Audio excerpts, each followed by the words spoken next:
بسم اللہ الرحمن الرحیم۔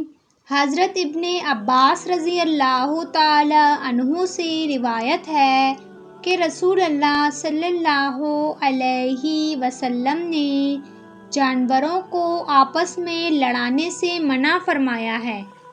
ایک صحابی عرض کرتے ہیں کہ ایک مرتبہ ہم رسول اللہ صلی اللہ علیہ وسلم کے ساتھ سفر میں تھے۔ راستے میں آپ صلی اللہ علیہ وسلم قضائے حاجت کے لیے تشریف لے گئے تو ہم نے ایک چڑیا کو دیکھا جس کے ساتھ 2 بچے بھی تھے۔ ہمیں وہ 2 بچے بہت پسند آئے اور ہم نے ان بچوں کو پکڑ لیا اور سوچا کہ ان کو پیارے نبی صلی اللہ علیہ وسلم کی خدمت میں بطور ہدیہ پیش کریں گے۔ چڑیا بہت پریشان ہو گئی اور اپنے بچوں کو چھڑوانے کے لیے سروں کے اوپر منڈلانے لگی۔ جب پیارے نبی صلی اللہ علیہ وسلم تشریف لائے اور چڑیا کو اس طرح بےتاب دیکھا تو فرمایا، کس نے اس کے بچوں کو پکڑ کر اس کو پریشان کر دیا ہے؟ اس کے بچے اس کو واپس کرو۔ حضرت ابن عمر رضی اللہ تعالی عنہ سے روایت ہے کہ ہمارا گزر قریش کے چند نوجوانوں کے پاس سے ہوا جو کسی پرندے کو یا مرغی کو نشانہ بنا رہے تھے۔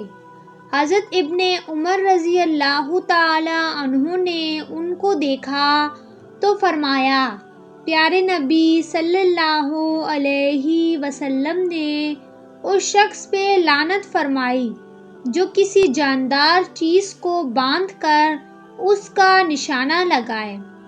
حضرت ابن عباس رضی اللہ تعالی عنہ سے روایت ہے کہ ایک شخص نے بکرے کو لٹایا اور اپنی چھری کو تیز کرنے لگا تو پیارے نبی صلی اللہ علیہ وسلم نے فرمایا، کیا تم اس کو 2 موت مارنا چاہتے ہو؟ کیوں تم نے اپنی چھری کو پہلے تیز نہیں کیا؟ یہ ظلم ہے۔ ایک صحابی پیارے نبی صلی اللہ علیہ وسلم کی خدمت میں حاضر ہوئے اور عرض کیا، یا رسول اللہ صلی اللہ علیہ وسلم، جب میں بکری کو ذبح کرتا ہوں تو مجھے اس پر رحم آتا ہے۔ آپ صلی اللہ علیہ وسلم نے فرمایا، تم بکری پر رحم کرتے ہو تو خدا تم پہ رحم کرے گا۔